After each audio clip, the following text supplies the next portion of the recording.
Hello everyone, I'm Tommy with Studio Sense. It's been called the flask bottle, the canteen bottle, the military OD, whatever you call it, there's no mistaking the HUGO BOSS HUGO bottle. This is HUGO Reverse, of course, one of many fragrances that HUGO BOSS released in this type of presentation. And when we come back, I'm going to talk about the OG, the HUGO Man, or HUGO as it's referred to, that and more in this fragrance haul, so stay tuned.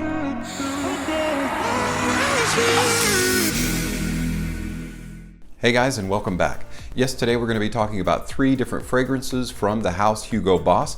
Now you would think with as many HUGO BOSS fragrances that I own that's my favorite house. I'm a big, huge fan. I'm not a huge fan. I would just say that I'm a fan of their good fragrances. I do feel that because they release so many fragrances that some are hit and some are miss, and there are quite a few misses in my estimation.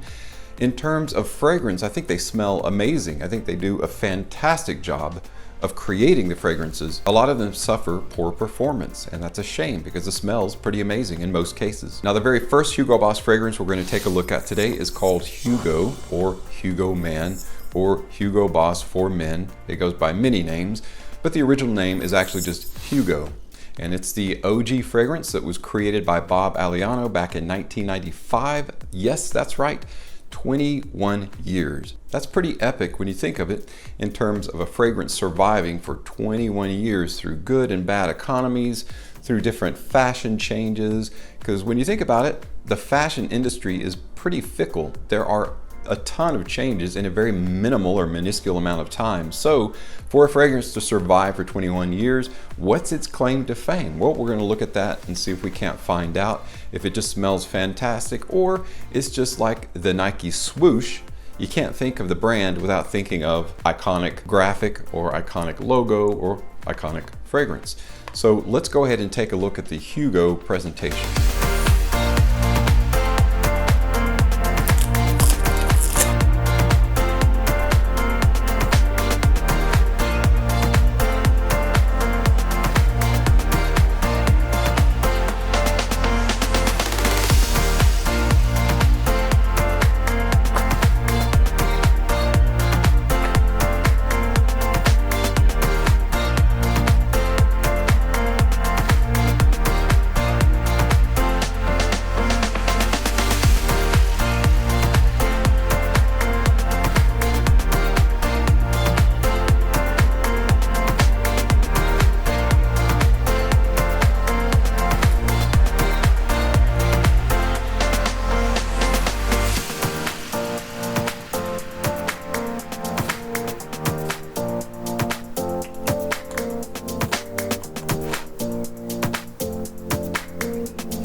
It's kind of a big deal to take on a timeless classic such as HUGO BOSS. Fragrances that still survive after 21 years have in common is that they were created for the majority of people to like it. So it is a fresh, clean, this would be something that you would spray on fresh from the shower. But again, I'm judging it based by what I'm smelling in the air, which is very citrusy too, by the way. So let me go ahead and spray some on a strip and we'll get it up close and personal, kind of see what we think of it then. Now, typical of this flask bottle or the canteen bottle, the atomizer is excellent. So it does spray a goodly amount of juice. It doesn't have that evocative 90s or 80s feel to it where it's a little bit quirkish, a little bit barbershop that kind of dates the fragrance. If someone were to blind smell this today, I don't think they would say, oh, that's an old fragrance. That's an old man's fragrance, or that's a fragrance that was produced 21 years ago. It's pretty amazing, actually. But that's in the open. You never want to judge a fragrance, obviously, based on the open. So I'm going to let it dry down just a little bit, and then I'm going to try it on skin as well. Since we only have 3 fragrances today, I've got plenty of arm real estate to kind of test it on. But I like it. It's very nice. Let's talk a little bit about some of the notes in HUGO. It was 21 years ago. Back then they believed in putting in everything but the kitchen sink in a fragrance. You've got basil, grapefruit, green apple, mint, pine needles, rum, thyme, and cedar leaf in the top.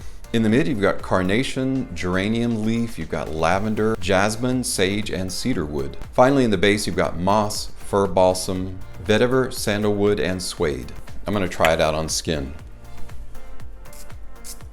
Now again, for a fragrance to come out in 1995 and manage to avoid being discontinued, it definitely has to have something about it. It can't just have, now for one thing, HUGO BOSS has been a very prolific company in terms of fragrance releases, and they've got their fingers in many different pies in terms of income streams, so it's a very viable company. So that may be one reason why this is their flagship fragrance. So why wouldn't they invest in it, and after all these years, despite how the market value, the sales are going, just keep it afloat.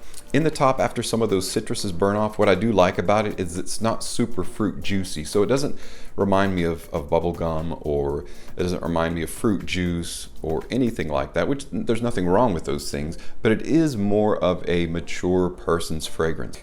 You can tell, and I feel like it's the geranium that's coming through. You definitely have that Boss DNA in terms of the green apple. You definitely have that green apple in there. It's always a little bit of a synthetic green apple. But there's nothing wrong with it. It's not like a bad synthetic. It's not like a super fake smelling.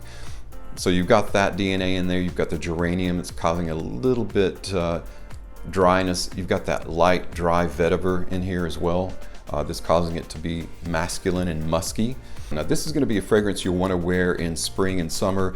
This is not heavy-handed at all. There's no one particular note that's standing out among the rest that's super strong, like an ambroxan or an amberwood or something like that. So it would be perfect for office and home wear, for everyday wear. It could be a signature scent, as has been a signature scent for many, many years for a lot of people. So it's already lived up to that standard. As most of the larger canteen bottles, they're 125 ml or 4.2 ounces. So it's quite a bit of juice for your money, 30 bucks. If you're looking for something to go a little bit into overtime, then HUGO BOSS's HUGO MAN Extreme might be the fragrance for you. This is a 2.0 fluid ounces, 2 fluid ounces, which is 60 ml bottle. So this is a 60 ml canteen bottle. So let's check out that presentation.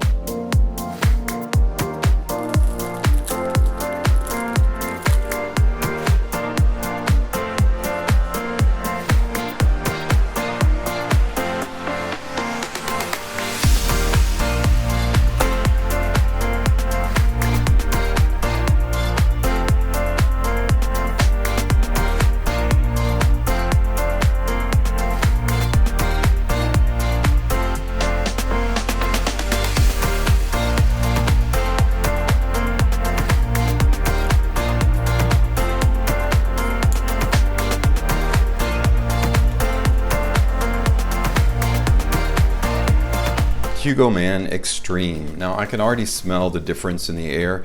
This has a crisp apple note, that crisp green apple note that's really strong. I'm gonna try it on a tester strip though. Kind of excited about this one because performance is something that's a big deal to me, and if fragrance is lacking in performance, it doesn't matter how well it smells. But then the second side of that coin is that you're getting a large bottle of it that you can decant and take with you. So it's not really a problem. It's a mild inconvenience to grab it out of your, jacket pocket or whatever and spray it on you, but it's not that big of a deal. First world problem, basically. Oh man, yeah, okay, so this actually smells different than HUGO MAN. So even though it is a flanker, it's not an exact duplicate that's just stronger. It's not like Dolce & Gabbana's the one, and then the one EDT, and then the one EDP, which is a stronger, darker, richer version. This is a stronger, richer version of this, but it's a divergent version, which I like. It goes away from that just clean, that staunch, masculine, clean smell. And nothing more. This gives you that plus that apple note, that green apple note, and just a little bit of sweetness. Now that sweetness is almost already gone, so it's probably just a part of that aroma chemical, like a tinge of that. So I don't think of this in terms of a sweet fragrance at all, but it's definitely heavy on the green apple. Let's try it on skin on this side of the arm, so I don't mistake the two. Give it a second to dry down. This was actually launched in 2016. I don't know why HUGO BOSS waited so long to release a flanker, this particular flanker for HUGO MAN. I guess HUGO MAN did so well, nobody really complained about their performance back then, and so they waited a while to release the Extreme. But the note profile is very simplistic in this. In the top you have, you guessed it, green apple. In the mid you have that carryover geranium, that carryover lavender, and carryover sage that was in the original Hugo. And in the base you have two fixatives. You've got cedarwood and fir balsam, both of which are carryover notes from. So it's kind of a dumbed down in terms of the notes of the original Hugo with the addition of the green apple. And when you smell it, that's literally exactly what it smells like, just like the notes imply. Okay, so the good news is it maintains that synthetic green apple smell through into the dry down. So the dry down is extremely pleasant. You still maintain that Boss, that Hugo DNA is exactly the same in this as it is in Hugo, only you have a very apple, like a fresh apple, and it's not the same apple that's in Hugo Boss number 6. It's not a gourmand like apple pie or apple strudel smell at all. This is more of along the lines of a clean shower gel apple soap type of smell. Okay, so if that's something that you like, you'll really like Hugo Man Extreme. Perfect for daytime, nighttime, casual wear, spring and summer primarily.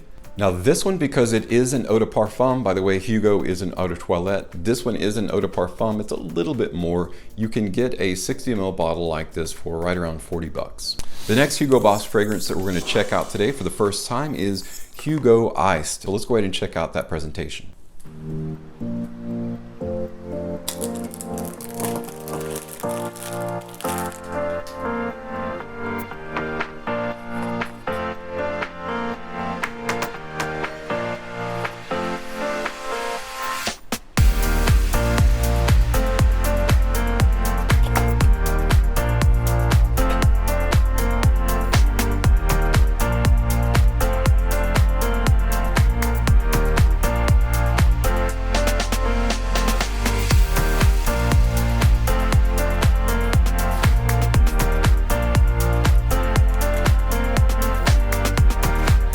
Hugo Iced. Let's go ahead and check out the juice. As I was spraying it in the air there, I did find the aroma to be very enjoyable. It's very aromatic, like it's very bright aromatic, but you can definitely smell that kind of tea note. It's kind of got like a minty tea, so I don't know, like a mint julep or something like that. Let's try this. Very, very nice. So this would be the ultimate like refreshing fragrance to spray on after you come in from mowing the lawn and taking a shower. Right out of the shower, spray this on. It's like got that minty freshness. The iced part of it seems to be a misrepresentation of where I feel like this is going. I get the idea behind iced because whenever you smell something minty, especially spearmint and peppermint, it has that cooling effect and that cooling feel. No surprise in the top that you have mint and then tea. In the mid, you've got juniper and bitter orange, and in the base, Indian vetiver. Honestly, the vetiver and the juniper, you can definitely tell that they're there, but they're more in terms of supportive roles. The dominant notes in this, of course, are the mint and then the tea. That makes it a daytime casual fragrance, but you can wear it year round. Anytime you want that sensation of that cool, refreshing nature of Hugo Iced, it's going to be available to you. 125 ml bottle for right around 30 bucks is a steal. Now, the only thing that might be an issue with this, as is the case with many Hugo Boss flankers, as we've talked about, is poor performance. Let's try it on skin. So the juniper berry gives it that bracing feel, just like the bracing feel of a mint. So you get the refreshing juniper and the mint working together, and then that dry masculinity comes from the Haitian vetiver and a little bit of citrus, but it also is dry with no sweetness, is bitter orange. It's projecting decently off my skin, but it's also kind of a soft, subtle. You're not going to get a long-lasting performer out of Hugo Iced, but it is a very pleasant smell. And for 125 ml, again, make a handy little decant that you can take with you, then it's not going to be an issue. Well guys, that's it for my first impressions and unboxing of 3 Hugo Boss fragrances. The OG came out in 1995, that's Hugo Man. Hugo Man Extreme, they waited many years to release that. That was 2016. And then Hugo Iced, which came along in 2017. Thanks so much for stopping by and checking out my Hugo Boss fragrance haul today. As always, thank you so much for your support on my channel. I'm Tommy with Studio Sense, and I'll see you next time.